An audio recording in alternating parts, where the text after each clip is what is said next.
असं येतील, म्हणून बी. याचं तुम्हाला माहितीच आहे आता, एवढं सोपं. कॉमन डिफरन्स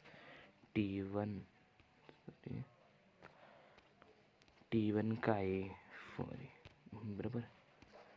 T1 4 आहे, T2 4 आहे. डी कसं काढतात, T2 minus T1 is equal to 1. Probability तर 0.7, कारण त्याचे 1च्या खालचे असतात ना, ते नाहीत.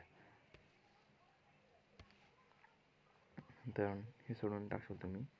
हा एक मोस्ट टाइम प्रिपरेशन होता नवीन आलेला. फर्स्ट टर्म गिवन सिक्वेन्स, पहिली टर्म संपल्याची, म्हणजे काय N1 दिला आहे, मग तेवढं पुट करायचं त्याच्यात. तर तुम्हाला सोडून दाखवतो बरं का मी.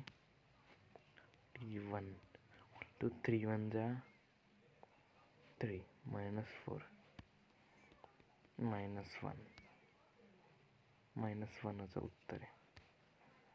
नंतर हे तुम्ही करा होमवर्क, सोडून दिलं की किती अल्फा आणि ओमेगा 15 बघितले आपण. चालू त्याचा सॅम्पल स्पेस किती येईल 2 कॉइन टॉसच्या नंतर. हे टेल हेड